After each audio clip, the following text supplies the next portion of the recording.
Ya, selamat pagi semuanya. Selamat pagi. Ya, senang sekali ya pada pagi yang segar ini saya ditaruh jam yang enak, yang bagus, yang orang harus ngopi jadi tetap segar ya. Ya, beruntung sekali bagi saya di sini. Waktu saya terima dari saudara Rustomo, dia mengirim, saya lihat jam 8 pagi. Wah, saya senang. Jadi saya telepon dia, tolong jangan dibuat-buat lagi jam. Iya. Saya ingin menyampaikan salam ya dari jemaat. Mereka menyampaikan salam buat kita semuanya. Selamat mengikuti seminar walaupun ini yang terakhir dan mungkin ada yang kurang ya. Maunya seminar 1 minggu ya. Bosan juga ya 1 minggu. Tapi tetap menyegarkan pagi ini, tetap menyegarkan. Saya bangun pagi, sekalipun tadi malam ditakut-takuti ya. Ditakut-takuti ada beberapa hal yang mengganggu, tapi ya semua itu ada di perasaan ketakutan kita sendiri saja sebenarnya ada masalah. Ya, saya dipercayakan untuk membawakan sebuah firman Tuhan itu yang berjudul Jemaat harus memiliki gambar yang indah bagi semua orang. Kalau kita melihat gambar indah-indah semuanya, mungkin selama kemarin dari hari kemarin sampai hari ini, ketika peserta yang hadir di sini itu melihat hal yang berkota sambil melihat wajahnya sendiri di sini. Benar? Kemarin ada yang ngaku ya. Ya, melihat wajahnya yang ganteng dan juga yang cantik ya. Melihat wajahnya di situ. Atau sambil ngitungin berapa orang gitu. Berapa orang gambar yang di belakang ini. Nah, kalau saya lihat di sini ya, saya diberikan kepercayaan untuk membawakan firman Tuhan, yaitu jemaat harus memiliki gambar yang indah bagi semua orang. Gambar yang indah bagi semua orang. Dari hari Jumat, Sabtu ya, kalau kita perhatikan di situ beberapa saudara simak kita yang menjadi pembicara, mereka sebenarnya telah menyampaikan poin-poin menunjukkan gambar yang indah. Seperti saudara Manolog yang menyampaikan bahwa jemaat yang menetapkan sasaran bersama, pastinya indah ya. Dengan menetapkan sasaran bersama, maka jemaat itu indah. Kemudian adanya pembinaan jemaat lokal, ya pastinya dengan adanya pembinaan jemaat itu memiliki gambar yang indah ya, dari ingatan ya. Kemudian saudara Johan kemarin juga menyampaikan adanya kepemimpinan yang handal di jemaat lokal. Pastinya gambar jemaat itu akan indah ketika pemimpinnya handal ya. Kemudian saudara Hendrik menyampaikan jemaat harus memahami mengapa harus bertumbuh.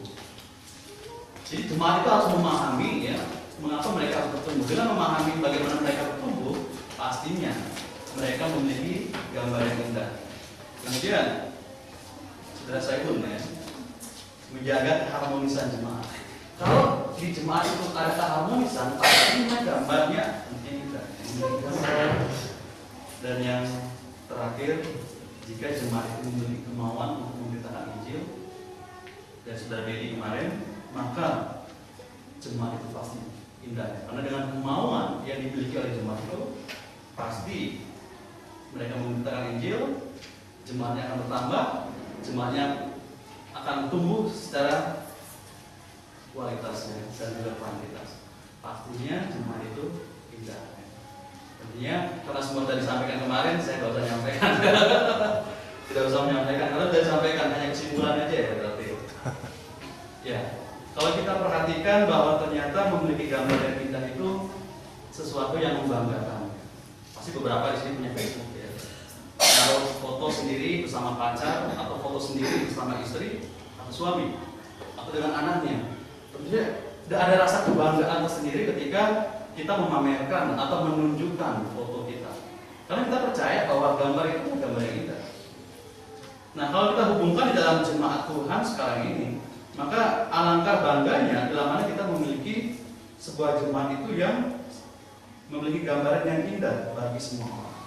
Tetapi saya tidak memiliki jemaat ini secara keseluruhan ya, bahwa jemaat di Limbangan itu terkenal dengan keramah tamahan mereka.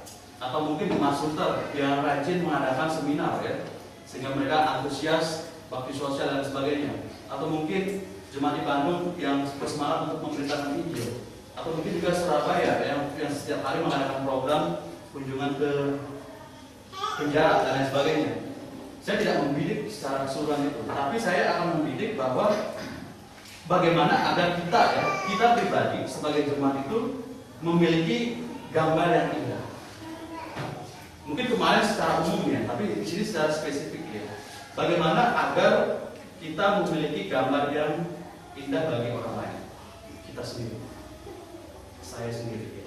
Saudara saya sendiri, saudara Kustomo sendiri, menunjukkan gambar yang indah untuk semua orang. Oke, sebelumnya semua udah kenal saya ya. Udah kenal seperti saudara Dedi yang memperkenalkan diri ya kemarin ya. Ya, nama saya ya Adi Putra ya. Biasanya sih ada perkenalan, saya lebih senang kalau diperkenalkan. Saudara jawab saya, kenapa tidak ada perkenalan?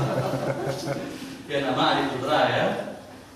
Istri Agnes Samarwati yang mungkin nanti mau minta nomor HP silahkan nanti minta. Siapa tahu butuh konsultasi atau apa, nanti silahkan, nanti saya akan membalas ya SMS atau Facebook dan sebagainya. Cuman saya sedikit lagi galau ya, istri lagi hamil ya. Ya, galau atau lagi sedih aja.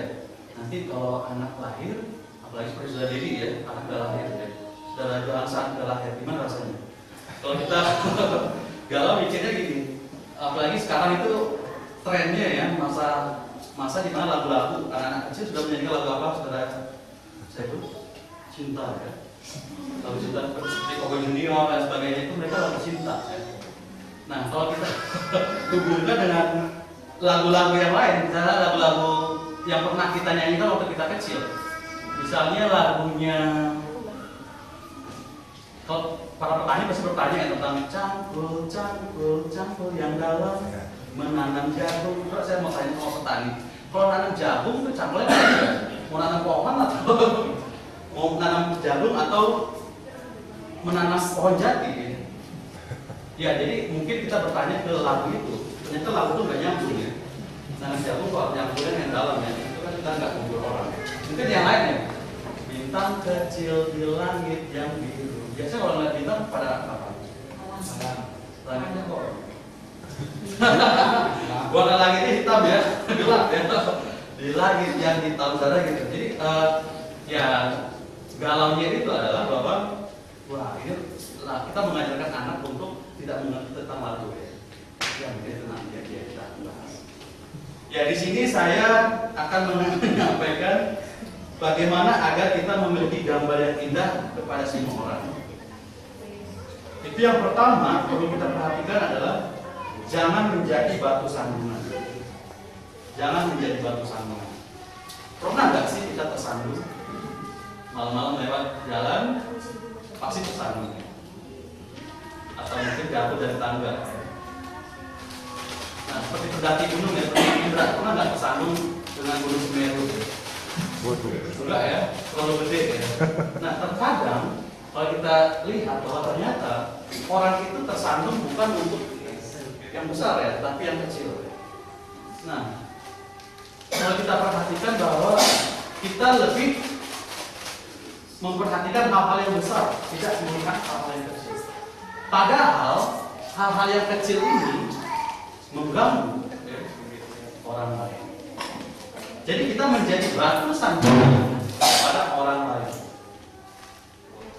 Kalau kita melihat di Roma pasal 14, saya ingin mengajak kalian untuk melihat di Roma pasal 14 ayat 13.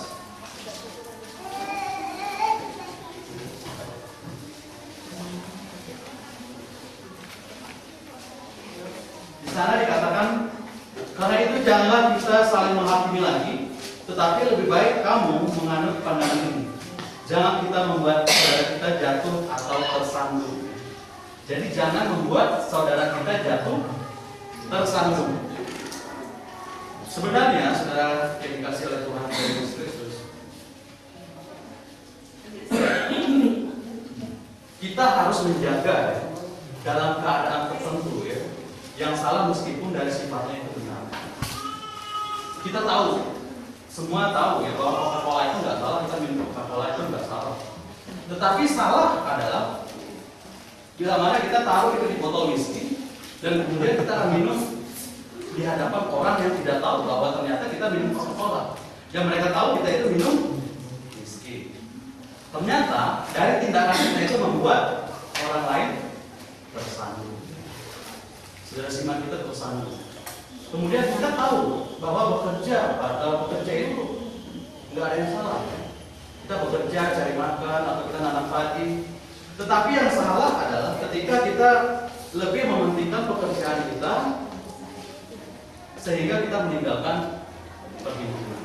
Kita tidak kebaktian, kita tidak beribadah bersama-sama karena kita bekerja.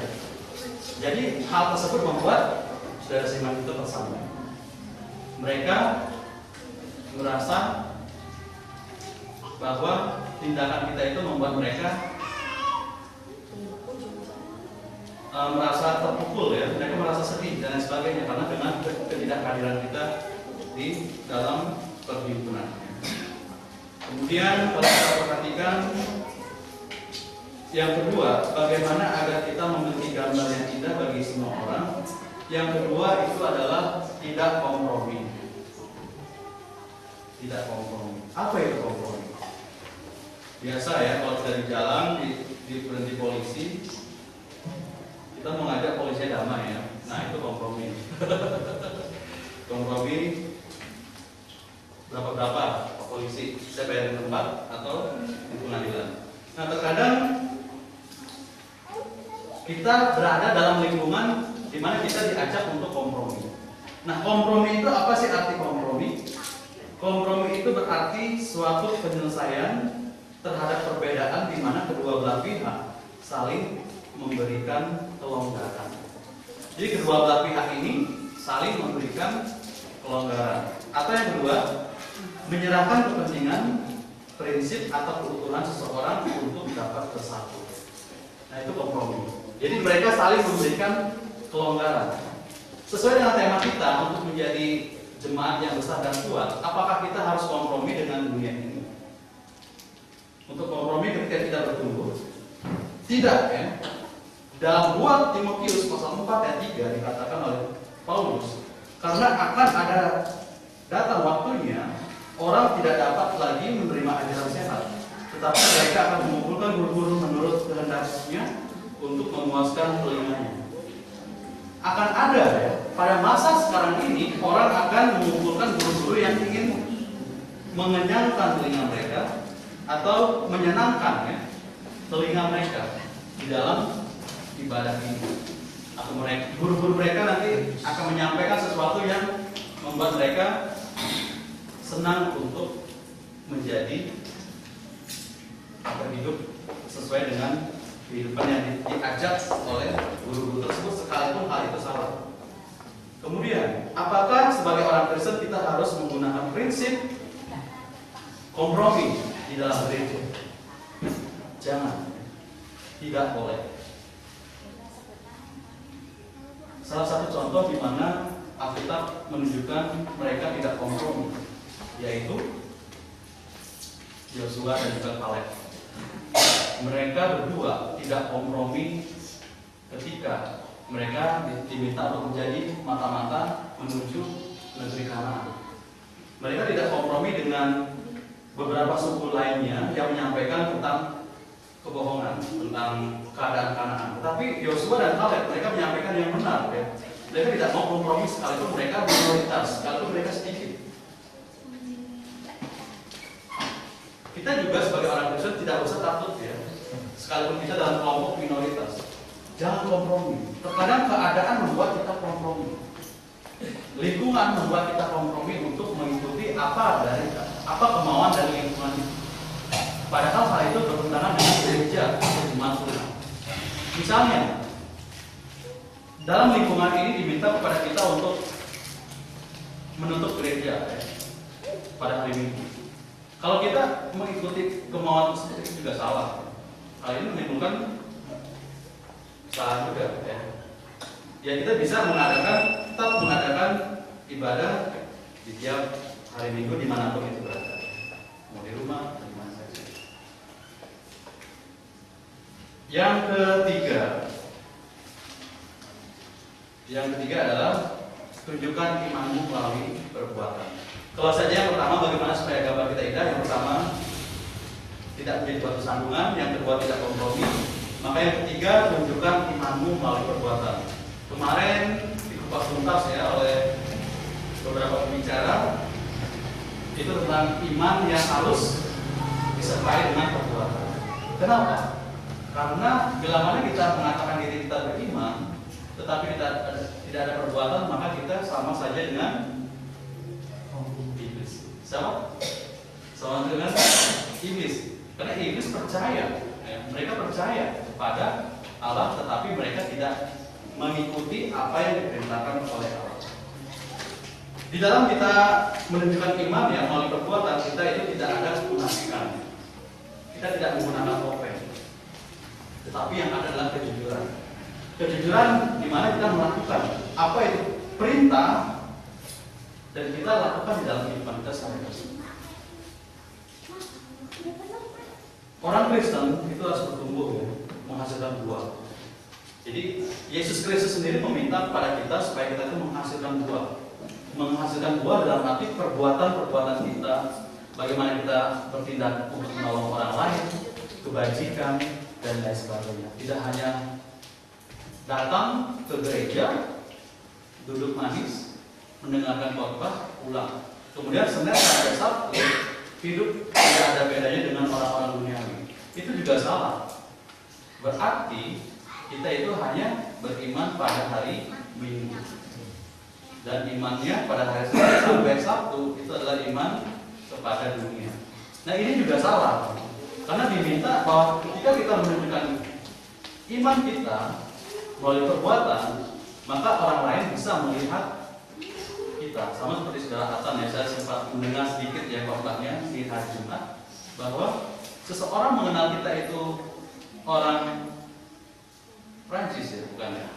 Seseorang mengenal orang Prancis dari hidungnya, dari bule ya, dari hidungnya mancung, kemudian dari perawakannya tinggi dan sebagainya. Jadi kita mengenal mereka. Atau mungkin orang lain mengenal kita sebagai orang Makassar ya, orang Jawa, orang Bali ya, orang Batak ya. Dari mana? Mungkin kita bisa juga membawa bahasa daerah kita, atau mungkin kita bisa menari dari daerah asal kita, bernyanyi dari daerah asal kita dan sebagainya. Dan kalau kita perhatikan itu berarti orang bisa mengetahui siapa diri kita. Nah, kalau seandainya kita juga memiliki gaya hidup yang sama seperti Yesus Kristus, maka orang lain juga akan melihat kita sebagai orang Kristen. Orang Kristen yang tidak hanya orang Kristen KTP, tapi orang Kristen setiap hari ya, Senin sampai Minggu ya, bukan hanya hari Minggu ya, tapi Senin sampai Minggu. Yang keempat ya, yang terakhir ya, setelah ini kita di briefing. Yang terakhir ini adalah melayani kebutuhan orang lain. Saya sangat bangga ya dengan jemaat yang ada di sini. Mereka melayani kebutuhan jemaat itu dilayani dengan baik. Dan saya menghargai usaha dari teman-teman di sini, mau memberikan tumpangan, mau memberikan makanan yang enak dan lezat. Saya pribadi menghargai semuanya itu. Dan ini adalah merupakan aplikasi ya, atau penerapan di mana jemaat di sini itu melayani orang.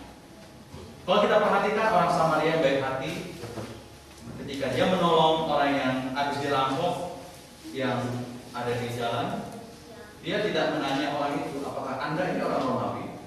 Apakah Anda ini orang Yahudi? Apakah Anda ini orang Samaria? Dia tidak bertanya, tetapi dia segera berkata. Sebab kalau kita perhatikan di jalan raya ya, ketika terjadi kecelakaan, mungkin kita akan melihat siapa itu. Ketika kita nggak kenal, kita langsung jalan aja pergi. Tapi kita kenal, wah ternyata anak saya itu cepat kita untuk menolong. Nah, coba prinsip di mana kita melayani kebutuhan orang lain itu diterapkan. Ketika kita melayani, maka kita menolong mereka dengan sepenuh hati. Sama seperti yang dilakukan oleh orang Samaria yang baik hati. Dan dalam kehidupan kita sebagai orang Kristen untuk menunjukkan gambar yang indah, kita juga bisa melayani orang lain dengan mendoakan mereka, menolong mereka, menegur ketika mereka melakukan kesalahan, dan yang terakhir adalah menyampaikan atau menginjili mereka yang belum pernah hijau. Demikian firman Tuhan yang saya sampaikan pada hari ini, di mana menjadi orang Kristen yang memiliki gambar yang indah. Yang pertama itu jangan jadi batu sandungan, dan yang kedua jangan kompromi, yang ketiga tunjukkan imanmu melalui perbuatan, dan yang keempat adalah melayani orang. Saya percaya kita semua adalah orang-orang yang siap masuk surga. Ketika kita ingin masuk surga, maka hal ini harus kita lakukan. Ketika kita menunjukkan gambar yang indah kepada orang lain, maka dengan sendirinya orang-orang yang ada di sekitar kita akan mengikuti kita, karena kita telah memberikan pengaruh yang baik untuk mereka semua. Tuhan memberkati kita semua, dan saya serahkan kepada